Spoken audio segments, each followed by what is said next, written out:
Kitang-kita na po, ma'am. Very visible na po ang kanilang Yung head nila, no? skeleton. Hala, ang dami. Hala ka, ang dami nyo nabuo. It's bedtime, so this is the day, mga idol, na malalaman na natin kung ilan nga ba talaga yung laman ni Hershey at kung kailan nga ba talaga yung due date niya. Dahil hindi rin namin alam kung kailan kasi nga, nag-worry kami, takbo siya ng takbo. So baka mamaya, pwedeng malaglagan or whatsoever. Alamin natin ngayon kung kailan yung due date niya and kung ilan nga ba yung laman ng tiyan niya. Tara. Wait. Let's go. Tignan mo. Up. Come. Yay! We're back!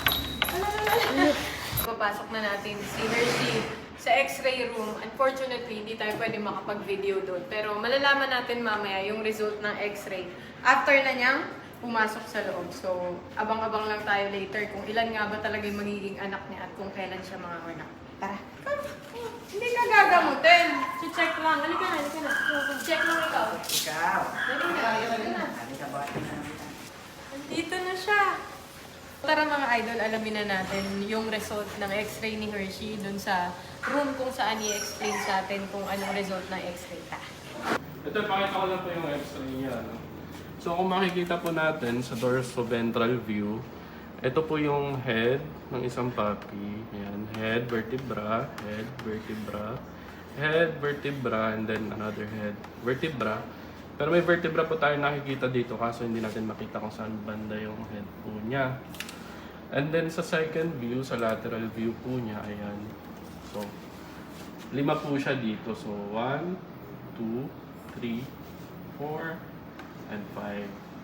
5? So, 5 po ang puppy niya. Hala, 5. Kitang-kita na po, ma'am. Very visible na po ang kanilang Yung head nila, no? skeleton. Hala, ang dami. Ang daming papakainin, ang daming pagagatasin. Opo. So, Ang dami. Sige, Doc. Thank you po. Thank you. Kailangan mo na magtrabaho. Parang kailan lang, Doc, no? Ngayon, may apo ka na. Nakabang na yung mga kaso mo. Ang dami mong baby! Ang dami mong baby! Hala ka! 5 yung babies mo! 5 yung papadedehin mo! Hala ka! Ang dami nyo nabuo! Gastos! No?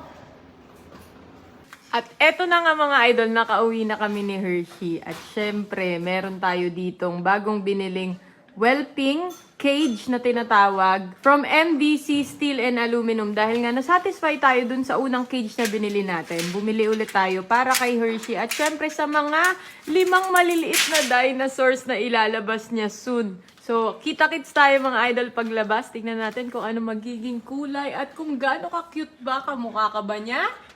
O kamukha ni Crunchy? See you soon! Sabi mo dali. See you soon!